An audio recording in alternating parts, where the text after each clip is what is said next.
салому дуруди бепоён ба кулли мухлисони барномаи дар шабакаҳои иҷтимоӣ.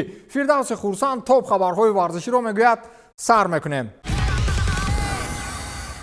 вақте инсон як ба шикаст хӯрдан дарояд, дигар ҳамин хел ба истилоҳ проблемаҳо рӯ ба рӯ шудан мегирад. ин қоидаи зиндагӣ аст. бадтарин шикаст барои дастаи Манчестер Юнайтед ин дар майдони худ аз Атлетико аст ки онҳо роҳи худро аз идомаи Лигаи Чемпионҳо хотима бахшиданд. болои сӯхта намакоб дар ҳамин вазъияти нохуб хонаи бозигари Манчестер Юнайтед Пол Погба зимни бозии Лигаи Чемпионҳо бар муқобили Атлетико ғорат карда шуд. ҳангоми рух додани ин ҷиноят фарзандони футболбоз дар хона буданд. инро худи Погба расонаӣ кард ва навишт ки бадтарин даҳшати оилаи мо шаби гузашта вақте ба амал омад ки ба хонаи мо шахсони номаълум даромада ҳангоми хоби фарзандон ғорат карданд. ғоратгарон дар хонаи мо камтар аз 5 дақиқа буданд, аммо чизеро барои бурдан пайдо накарданд. ин дар дақиқаҳои охирини бозии дирӯза рӯй дод ки онҳо медонистанд мо дар хона нестем. ману занам ба хона шитофтем. надонистам ки фарзандонамон сиҳату саломатанд.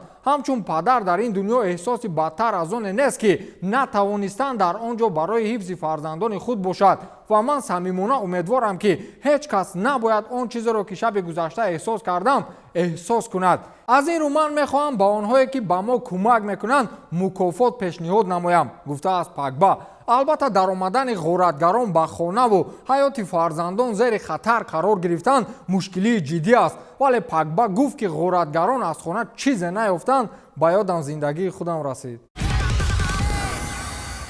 расонаҳои хабарӣ аз беҷоизагии футболбозони нобиға менависанд ва баъзе ситораҳои асосии футбол имсол барои аввалин бор бидуни ҷоиза мавсимро хотима мебахшанд. Лионел Месси имконият дорад ки бо ПСЖ чемпиони Лигаи Яки Фаронса гардад, вале Криштиану Роналду чӣ? ягона умед ва шонси девҳои сурх Лигаи Чемпионҳо буд ки ҳамонам тамом шуд ва дар чемпионати Англияву мусобиқаҳои дигар ин даста бидуни шонс монд. барои футболбози португалии ин даста Криштиану Роналду имсол аввалин мавсиме хоҳад буд ки бидуни ба даст овардани ягон ҷоиза хотима меёбад. Манчестер Юнайтед бо фарқияти 20 имтиёз дар Премер-лигаи Англия аз Манчестер Сити ақиб мемонад. Роналду аз соли 2006 инҷониб бори аввал соҳиби ҷоиза шудан наметавонад.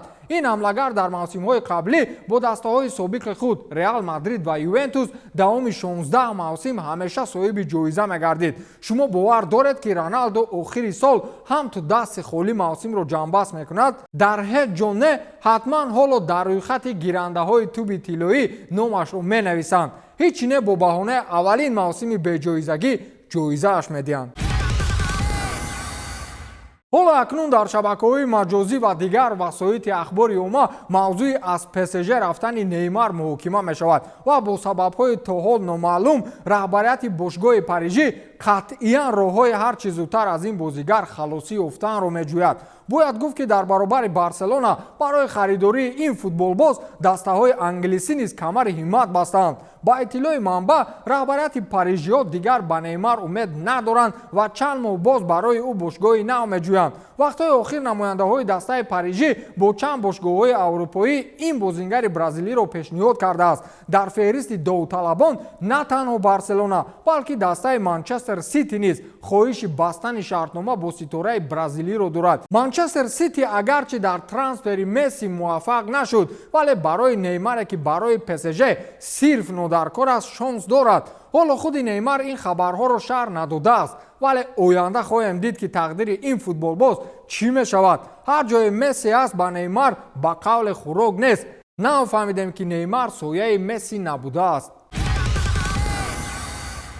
вайронкунии асаби Роналдо аз ҷониби мухлисони дастаи Атлетико Мадрид. рӯзе ки Криштиану муқобили ин дастаи мадридӣ шикаст хӯрд, ҳамчунин зери тозиёнаи масхараву маълумати мухлисони Атлетико қарор гирифт. мухлисони Атлетико хостанд ки ҳамлагари Манчестер Юнайтед Криштиану Роналдуро пеш аз бозии ҷавобии даври якашфиналии Лигаи Чемпионҳо ба хашм оваранд. вақте ки футболбози португалӣ марҳилаи бадангармкунии пеш аз бозиро мегузаронд, мухлисон бо шиорҳои Месси Месси дод мезаданд. این همان خاطره رقیبی مسی و رونالدو زمانهای در اسپانیا بودنشان است که در بازی‌ها مخلصان هنگام مسی رو دیدن رونالدو گفته داد می‌زدند و زمانی رونالدو رو دیدن نام مسی رو پیش می‌آوردند. هرچند این موضوع همکنون با قول با کهنه‌شوی آغاز می‌کند، ولی ما خوشبخت‌ترین مخلصان فوتبالیم که هنرنمایی آنها رو با چشم خود دیدیم و می‌بینیم.